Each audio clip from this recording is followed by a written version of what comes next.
counseling. His presentation, New Horizons in Mental Health Neurofeedback, will include an informative discussion explaining new state-of-the-art mental health treatments that will transform the management of ADHD, anxiety, OCD, PTSD, and more. I know I could benefit from his services. All right, great. Jeffrey, welcome. Thank you. Thank you so much for having me this morning. Most of the time I can't get here. I have children, and the 8 to 9 slot is like one of those times it's like impossible to get out. But I always watch it, and I always look and see there's so many different topics that you guys get a chance to hear from, or I don't know if anybody else has spoken here before, but they look great. And when I was trying to come up with a topic and what am I going to talk about, I wanted to get something that I thought, oh, this is going to be really relevant for this business group, all these people that are involved in business and stuff. And so I'm thinking of these different ideas, and I said, you know what, that's honestly, that's not really me. I'm not the greatest business guy in the world. It's not my background. I'm a marriage and family therapist, licensed. I got a couple of other master's degrees, and I got some for 18 years. I was a full-time pastor. This is my second career. So preaching and standing up front. If I sound preachy, you're going to know why. I said, what is it that I can do? I decided I wanted to talk on something that I know really well and something that I do, and that's neurofeedback and mental health treatment. And realize that this is probably something that you have heard about, and maybe something that you don't really know much about. In fact, you probably, you hear all kinds of stuff, right? How many of us have heard about brain games, on TV, yep. and we hear things like, what are those things that they've got online? Lumosity? Yeah, Lumosity, that's the one. They've got that thing. There's a new place in Danbury that's opened up that focuses on brain training, that kind of a thing. And then we get things like transcranial stimulation and electric shock therapy, and you're going, wow, this is crazy, and how do you make any kind of an informed decision to use any of this stuff? So I said, well, maybe I can be of service to help you understand a little bit about that. I do know, on the one hand, you're probably going to find a professional connection on this. Neurofeedback is used in a lot of different places to enhance performance, mental flexibility. It's used by NASA. It's used by the Air Force with pilot training to enhance their ability to concentrate and focus on long-duration flights. It's used by professional golfers, professional football players, professional baseball players to enhance their ability to focus and to concentrate and to be better at what they do. It's actually been demonstrated through research to improve orchestra, professional level, musicians that they hit a block and they can't get through that creativity phase. They do neurofeedback, flexibility training, and boom, there's literally, they can see a change in how a person is able to play more intuitively, more creatively, with more of a flow. So there is something to this, and in fact, there's a lot of people down in Manhattan, high-end executives that are paying, top dollar, $200, $300 a pop, a session of training in order to get what they consider to be a competitive edge. So there is something to this, and a lot of people have found it. I myself have done it. I don't have, I've never had like any mental health disorders, at least that my wife hasn't been able to confirm. But I had to do the training myself while I was doing it. And I can honestly tell you, I'm 44 years old now, I've done the training, and I was like, holy cow, I feel like my brain's 25 again. It is crazy how it's able to kind of degunk what goes on in your brain. And yet at the same point, I'm really the kind of guy that, great, you're all business people, I get it, I want to see you succeed in what you're doing, we're working here in Newtown together. I want to take it to a personal level, because that's what I do. I work with people. My business, I guess formally speaking, my business is all about merging, this is our byline, merging neurofeedback and psychotherapy on the cutting edge of mental health treatment. Sounds cool, right? And yet at the same point, what we're really about, and when I talk to my staff and when we work with our patients, the three things that drive everything I do are hope, healing, and wholeness. Those are the three things that drive us. Hope for those people that have tried everything in mental health and it hasn't worked. Hope is for the people that feel like, oh, dang, I think we're just stuck. I'm stuck on Ritalin for the rest of my life. Darn it, I'm going to always feel like my brain's in fog. Oh, darn it, I'm always going to have this anxiety. And we settle. And a part of what I feel like my mission in life is to say, no, actually there's an alternative. There's things that we can do to make changes to make your life better, and that leads to healing. And so when we work, we try to actually bring about real, legitimate change. I don't believe in treating people and just making you feel good, you know, so that you're on a high when you leave the office. I really want people that come to our office and get treatment through us to be fundamentally changed in their relationships, in their ability to focus and concentrate, to perform, so that it results in what I call a whole life. Wholeness to me means having the kind of life worth living. That's what it means to me. And hopefully at a personal level, I can get you to that place right now and just say, are you living the kind of life that you want? Because I know, as a marriage and family therapist, working with people, I go, some of us, our hearts are breaking because of our children. We're struggling with some of their behaviors, or we're struggling watching them as they're having a hard time in school, and our hearts break for them. I meet parent after parent after parent who's heartbroken having to put a child on Ritalin, knowing deep inside that we don't know the long-term effects of these medications on their growth, their development, what it's going to mean 10 years from now, 15 years from now, and will my child ever get off of it? And do we know the long-term effects for this for 15, 20, 30 years? And they're all good, yes. Everything about it. I'll talk about the neurofeedback and the actual effects in the long term. There are no side effects in any way, shape, or form like medication. The effects are enduring, just to answer the question real quick. And the actual long-term effects, there is an indicator that we actually have reduced incidence of Alzheimer's and dementia in elderly patients and elderly people. We can offset the onset of those things. And there's just nothing bad. And is there documentation for this? Yes. Yeah, and I would refer you to, like in one of these things, ISNR, International Society for Neurofeedback Research. That is literally, it's the library of research for this. So we'll talk about that in a little bit more detail. Yeah. Somebody who has had difficulty with depression, let's say, and they're on medication, are you working in conjunction with their physician? Yes. You are, okay. Mm-hmm. That's my next question. All decisions about reducing medication or changes in medication have to go through them. Good. I am not a psychiatrist, nor am I a doctor, so I can make recommendations, but all changes in prescription have to go with them. So I do consult with them. Good, thank you. Yeah. You said that you had this, you went through this. Mhm. Does it have a lasting effect, or do you have to go through a series, or how does that? Good question. How about I jump into it?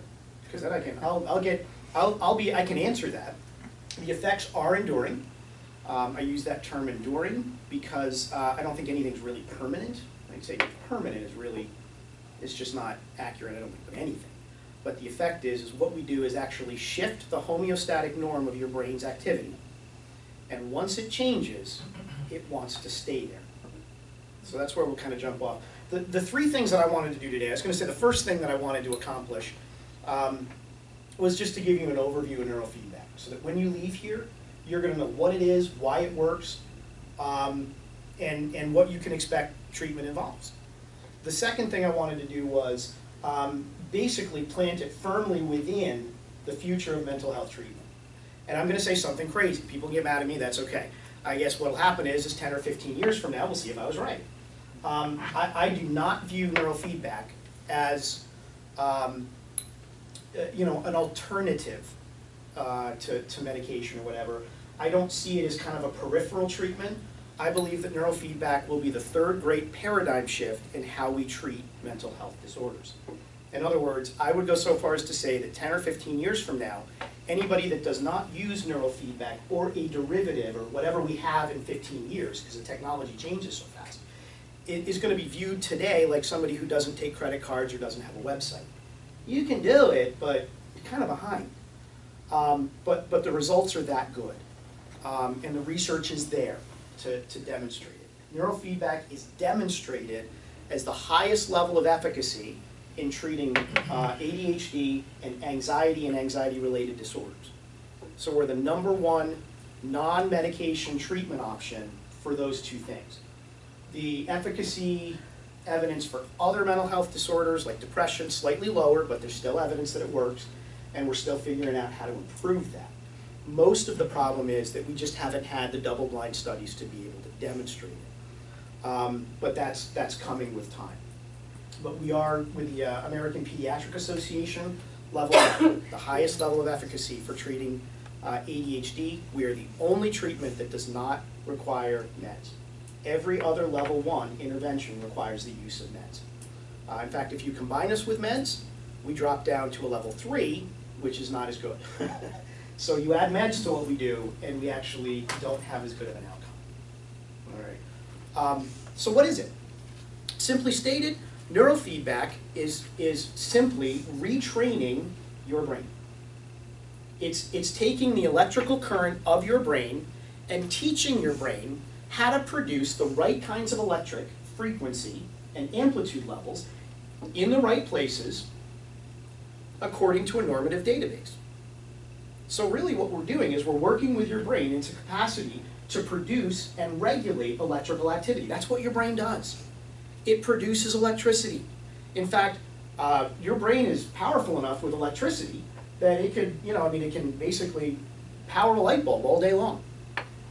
There's an immense amount of stuff that's going on in your brain. I don't know if anybody's ever heard that silly statement that only 15% of your brain is ever used at one time. We've got movies out there about how if we could transcend that 15% barrier, we could. That's not true. Your brain is always functioning. Every part of your brain is being used. Your brain is always firing off electrical activity. And we've seen an immense amount of growth in our understanding of how the brain works over the last, at least 60 or 70 years or so. Since the 1960s, we've really been able to track a lot about neuroanatomy. So we know, in terms of neuroanatomy, very simply stated, different locations in your brain, different parts of your brain are responsible for different functions. So you can point to any part of your brain on the outside and you say, okay, that's what this does, that's what this does. If I point to this part right here, okay, this is the left prefrontal cortex. In general, this part of the brain is responsible for executive function, conscious decisions to plan and coordinate activity. If I move over to the side a little bit, over here, now we've got the ability of the brain to predict the outcome of certain choices and actions. It's the seat of what we call impulsivity control issues. We start moving back and we get into temporal lobes on the left side. Now we're getting into languaging kinds of things. And this part of the brain is responsible for correlating sounds and visual cues with actual words. And if we start going onto the other side and we point to this part right over here, we've got the part of your brain that consciously suppresses emotion. If you're sitting out there right now going, oh, come on, just get on with it, this is boring. Right now, this part is lit up saying, don't say anything, that would be socially inappropriate. Shh. Okay? And then as we go over to this side, right, and we start getting into the right temporal lobe, and we start getting into the more social aspects of communication. We start looking at, well, how do you interpret what I'm saying? Is this guy friendly, or is he really weird? Is he being sarcastic, or is he being serious? And your brain is interpreting all the cues over on this side. Now that's just kind of a part of what your brain does, because it's incredibly highly connected and highly complex, but we know neuroanatomically, different parts are responsible for different functions. We also know that the electrical activity of the brain has to be just right. Now personally, I call this the Goldilocks principle, right? We all know the story of Goldilocks and the Three Bears. I'm not going to tell the whole thing, but all we know about that is every time Goldilocks comes into this new experience with a chair, with porridge, with a bed, it's always this one's too little, this one's too big, this one's just right. Good, you all know it. This one's just right, and your brain works the same way. But what it works on this is amplitude levels at different frequencies. Okay, now normally when I do consults and stuff, I talk about frequencies, we talk about amplitude, what that means. Frequency is the number of times that electric pulse oscillates between a positive and negative ionization. Okay, well, boom. Okay, so if we do 1, 2, 3 in a 1 second period, that's a 3 hertz frequency. Okay? Amplitude is how positive or how negative does it go? How powerful of a pulse is it? Your brain functions all the time. It's always producing between just over 0 and just about 30 hertz, okay? All the time. That's basically your default mode network. It's your baseline for how the brain is producing electricity. At any given point, your brain is producing those things. You can produce as high as 100, 200 hertz, but it's always very localized, it's very brief, and it goes away. So most of what we focus on is the 0 to 30 or the 0 to 40 hertz range. Your television set runs on 60 hertz, all right, just as kind of a comparison. And in general, what I would say about the frequency is, the slower the frequency, the higher the amplitude. And the faster the frequency, the lower the amplitude. So typically, very slow waves in your brain, if you've got like a 1, 2, or 3 hertz frequency, it's going to be a really big, and this is when I talk about, you ever seen the EEGs? This is all of what we work with, is with EEG technology, advanced stuff. Okay, you get these big curves, and those are very slow waves. When we get to higher frequencies, they're very fast and very tight. Boom, boom, boom, boom, and we see that. Now we know from research, analysis, comparison between different people's brains, we know what frequencies should be at what amplitude level at what location of the brain. It's different across things, but we now have databases that tell us this information. So with neurofeedback, the first thing that I would do with somebody coming in that wants to know if we can train them is we quantify the electrical activity of your brain. We put a cap on your head that has 19 electrodes, and all we do is we read the information. People are always asking me, are you going to jolt me? I'm like, only if you're bad. You know, I use that to threaten the kids that don't want to sit down. No. But we just read it. I mean, literally, it's no more invasive than that camera taking a picture of me right now. We're just reading the information. What we do is we take a snapshot in the beginning of the electrical activity and we compare it against the normative database. And in that, we're able to see which frequencies are too high, which ones are too low, and which ones are just right. Now, the crazy thing about this is, when we see a deviation over a location and at different frequency levels, we will almost always be able to correlate it with a mental health symptom. Okay? This is key. We can always correlate these areas of dysregulation with symptomology. So let me give you another illustration of this. We're going to relate it to one form of ADHD. One of the things I should also say is, with frequencies in your brain, in general, remember I said we work with 0 to 30. In general, the slower the wave, the more internalized that process is. I know this is all kind of new stuff. Hang with me. The faster it is, the more externalized or conscious it becomes. Okay? 10 is about the middle. All right? So at 10 hertz, somewhere between 8 and 12, we call these alpha waves. There will be a test. But 8 to 12 hertz is what I call the Zen state. 8 to 12 hertz is, it's the cat that's focused on its prey, ready to pounce. It's completely focused and not doing anything. 8 to 12 hertz is the zone you're going to find a shortstop when the pitcher winds up. He's ready, okay? That's 8 to 10 hertz. It's your brain's ability to receive sensory input, okay? When we go slower than that, when we're in the 4 to 8 hertz range, we call that theta waves. Theta waves are associated with things like daydreaming, creativity, memory consolidation, memory recall. All of these things are going on. If you have these activities in your brain, you're going to see theta waves going on. Go even slower than that, just over 0 up to 4 hertz. Now we've got sleep waves. If you're asleep, are you conscious? Most of us know. You know, but the majority of what's going on is very slow wave activity when you're asleep. It's also deeply internalized. You can be awake and still have them. It's also what we see when the brain is healing, which is why it's important for sleep.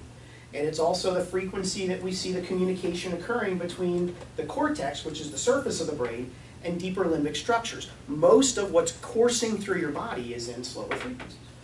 Okay? Now we start going a little higher. What happens when we get over 12? Well, the higher we go over 12, the more conscious processing it becomes.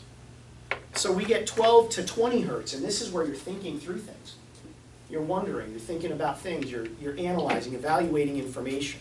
When you start getting to 25, 35 hertz, now we're starting to get a little hypervigilant. Now we're processing really fast. Now, it's not always a bad thing, because a lot of times when we see these really high spurts, it's because maybe you're trying to figure out a calculus problem, or you're really concentrating hard on how to fix something, okay? So the faster it goes, the more you're focusing. Now, I'm gonna see how many of you are gonna be able to apply this information. We're gonna pull this all together, and you're gonna tell me a diagnosis, all right? I want you to come up with a diagnosis when I tell you what the symptom is and what the frequency problem is, all right? So remember we said this part of the brain is responsible for executive control and function, and this part of the brain is responsible for predicting outcome of events. I have a kid that comes into my office. He's got a problem with impulse control, can't focus, can't sit still, can't get anything done. And I see massive amplitude, slow wave activity right here. Very slow wave activity, lots of it. It's like his brain in the left frontal, prefrontal cortex is asleep even when he's awake. What do you think that one's going to be if we were to diagnose it? Hyperactivity. ADD. Yeah, we got an ADD kid here. Absolutely, good stuff. This is one form of ADHD. Now, we only have one term to cover something that I have at least 6 distinct signatures on. Okay, so I know that what we universally call ADHD, I know that there are at least 6 different neurological disorders. Okay, we have no way of differentiating that. In fact, Daniel Amen, if anybody's familiar with the work, Daniel Amen is a very famous guy that wrote, books on it. He identified 6 different styles of it. He works primarily with what we call SPECT scans or blood flow analysis. He hasn't used the neurofeedback as much, but he recognizes it as a powerful tool.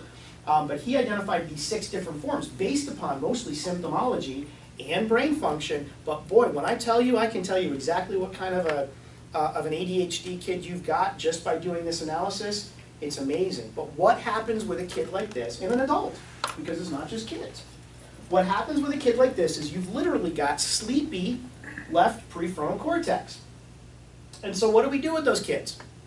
How do we typically treat a kid that's got poor attention, hyperactivity? Medicate. What do we give them? Ritalin, which is a stimulant. Kind of makes sense, doesn't it?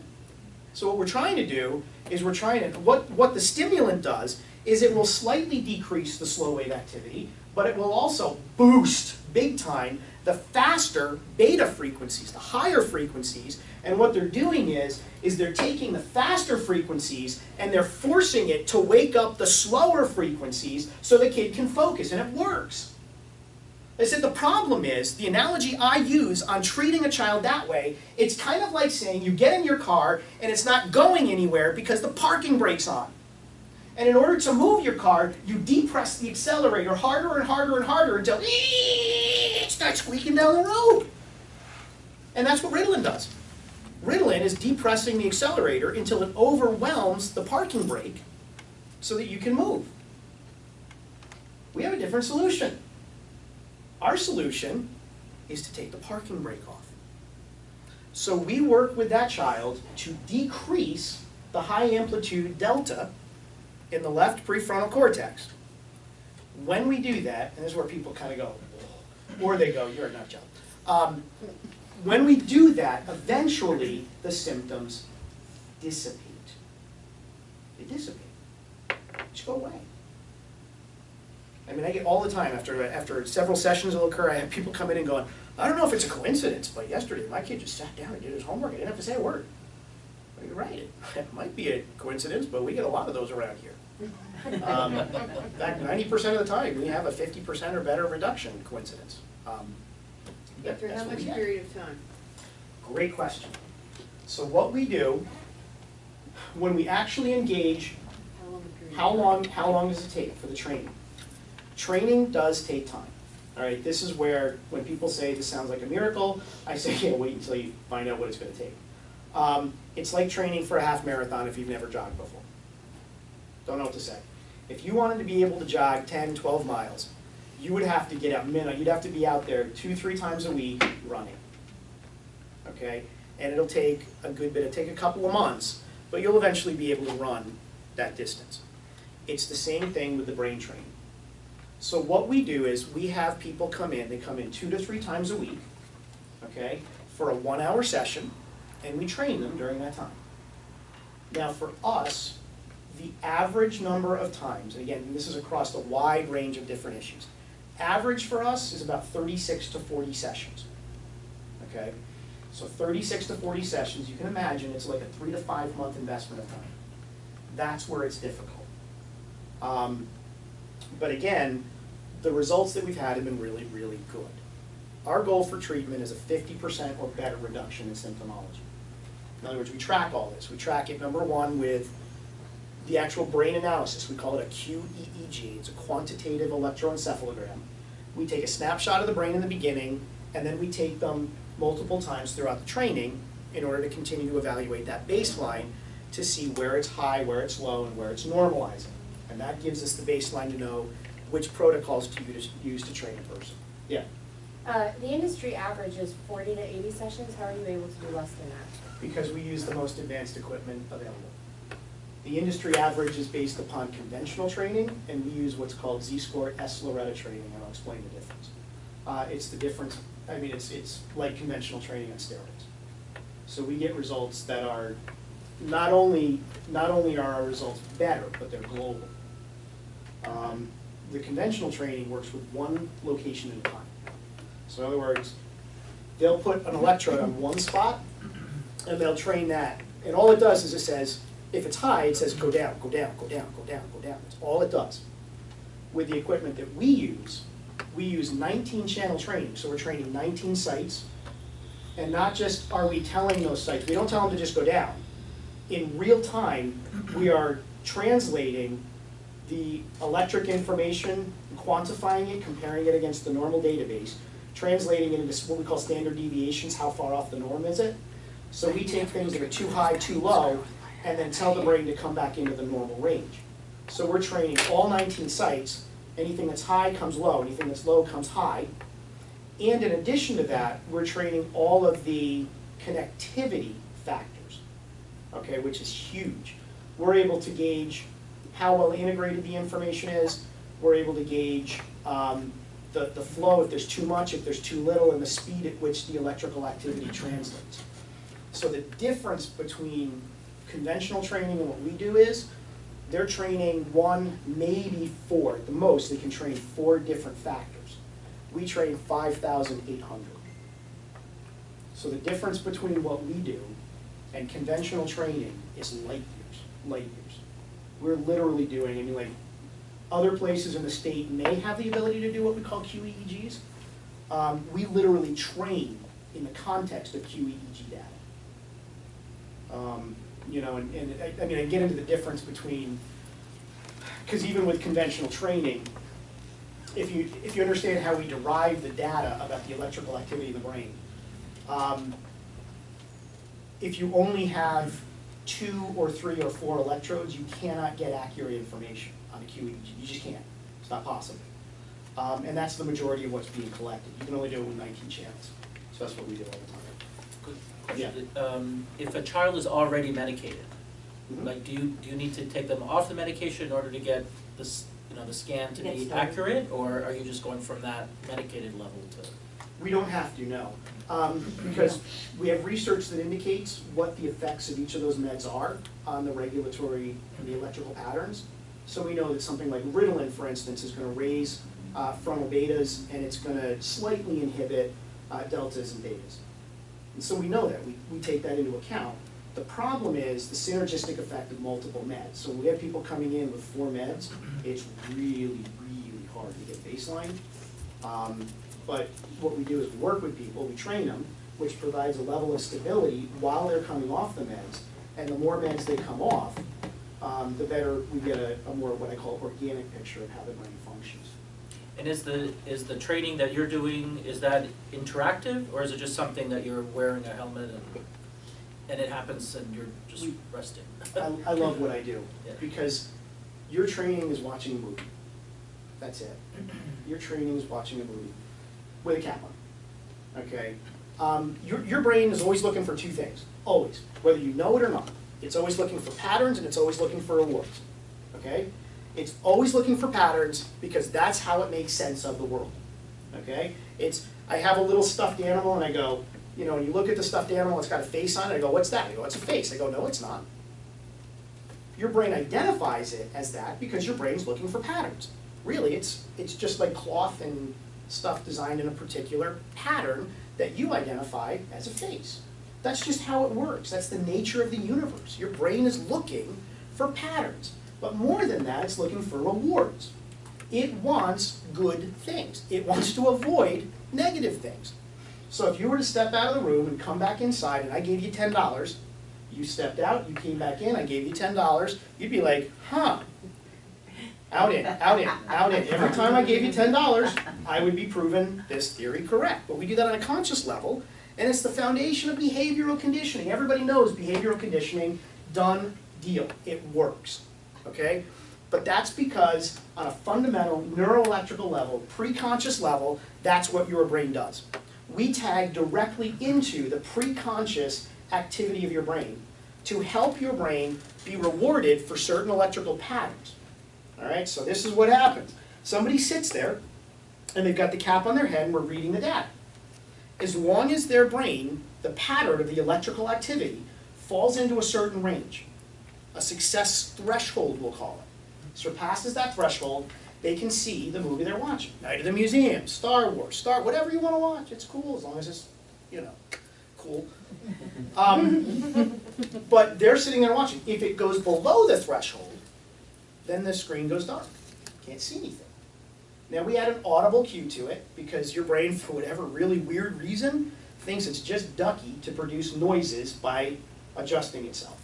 It's the craziest thing. Your brain, doesn't matter if it's an annoying sound, if it's a cool sound, whatever it is, your brain wants this beep noise.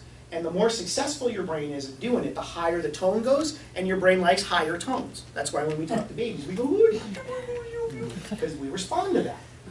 Okay, so we integrate all of this stuff, and so a person will sit there for about an hour. We train them for about 45 minutes at a session. And while they're sitting there watching TV, when their brain does what we want it to, the screen turns clear. When it's not falling into the ranges, it goes dark. Now, based upon neuroplasticity, you guys have all heard this term. Neuroplasticity, a lot more than just what I'm going to say, but one of the main things about neuroplasticity is the more you fire neurons together, the more they wire together. So if you repeat certain electrical patterns over and over again at certain electrical frequencies over and over again, eventually those neuronal pathways wire together. It's actually been demonstrated with MRI research that neurofeedback enhances and strengthens and grows neuronal pathways. You heard me right. Okay? Before and after images show clear development of neuronal pathways. So we're able to actually grow those. And I like to say, the image is, if you have an acre of property that's completely overgrown with thorns and thistles, and you need to get from one side to the other, you're going to go through it the first time with great difficulty. But as you continue to go back and forth, and you push the weeds back, and you push the thorns back, and you get your blade, and you start hacking away, and you clear that path, are you going to go through that path, or are you going to go through the thorns again? You're going to go through the established path. So this is why the effects of neurofeedback are enduring. Because once we wire you together this way, you have a new path that your brain defaults to. Yeah. Once you wire somebody together, Mm-hmm. you have to keep coming back for, It's a great question. Periodically, most of the time, no. The vast majority of cases is no. and how does the medical profession regard your services? I get anywhere from welcome relief thank God, this is amazing, very open to, I've been called a witch doctor, I've been called God. Only God can do what you do. I mean, I've had people angry with me because I said that our results are 90% of the time over 50%. I've had people yell at me, is that a double-blind study? Is that a double-blind? I'm like, no, I track symptomology. I'm just telling you, you know, talk to my patients, ask them. You know, Is to this me, covered they're the under ones that I insurance? care Is this about. covered under insurance? Many of them, yes. Really? Yeah, Wow. covered by Husky, huge. Covered by Anthem, covered by Cigna. Aetna is the only major carrier that doesn't recognize neurofeedback. Connecticut? No, I don't think it does. But there's also problems, honestly, because as a licensed marriage and family therapist, we're the latest comers to the mental health treatment field. So we have the greatest challenges in terms of getting reimbursed. So over time it could. So over time it will, Yeah. yeah. But I actually find more of a problem, if I was a social worker, I'd have no problem getting reimbursements, or a psychologist, or whatever. It stinks, but yeah. What's the average charge per session? I charge $125 per session. The going rate across the country is $150 to $200. I will not do that because I'm not in this to get rich. I'll be perfectly honest, and I believe that I want to make it as accessible to people as possible. And I take insurance, which I get, oftentimes I lose a lot. You know, for instance, Husky reimburses me $80 a session, not even. But I'm in this to help. That's why I do it. And how are you, for a traumatized brain, how are you working in conjunction with the counseling portion? We actually do, for what we do I do a lot of assessment work. I think a lot of our results are because we do good assessment. And when I do assessment, I don't just review them neurologically. I do a complete biopsychosocial with them. I mean, I worked in the intensive outpatient at St. Vincent's in Bridgeport. I was the intake coordinator, so I honed a lot of skills down there doing intake work. But we do very thorough stuff. I actually do a family session most of the time, or at least a therapy session in terms of actual intake work, because I want to get a baseline for intergenerational patterns, boundary issues, structural issues. I look for any kind of behavior that may or may not be neurologically related, because I get a lot of behaviors that are not neurological in their foundation, and they need a behavioral CBT or some kind of a strategic intervention to address. So that's where I begin to look at it. I also look at a lot of resiliency factors. I have a background, I have a master's in philosophy of religion, so I look at a lot of different hope constructs. I believe that resiliency is fundamentally rooted in a sense of meaning and purpose, so I'll actually address those issues as well. So I come at it from a lot of different angles, and then we cater our treatment plan not just to do the protocols, but to address a broader range of issues, to address even family issues, because it's crazy. Sometimes I get kids that shift, and the parents, in some sense, almost need their kid to be dysregulated. So I have to shift the parents to heal the kid. Yeah. When you have kids who are older, no, the question is, if you're doing the sessions and there comes a point where it has to study, say that you've been doing them for a month and a half, weekly, twice a week, and then you have to stop and you can't come back for 3 months. Yep. Do you lose what you've started? Slightly. I mean, I find that, like, I don't do anybody less than 24 sessions, because you just don't reinforce the neural networks enough to solidify those goals. So I typically, once we achieve the goal, I recommend another 6 sessions to continue going. Because I've had kids, like I had one kid that was coming from North New Jersey. The only place that they could find what we do. I mean, the advanced nature of what we do is just not done. There's only 2 of us in the state that do this. So they're coming from North Jersey. They did 24 sessions. They gasped across the finish line. I mean, you can imagine 2 to 3 times a week coming from Jersey in the evenings after school. These parents were heroic. And he was severe. We got ridiculously good results with him, extraordinarily good results. It was his brain more than even our technology, I would tell you. But after about 2 months, 3 months, he started to get a little bit more anxious again. We've just started training him to reinforce it. Like as we're getting to the summer, they're now able to come back.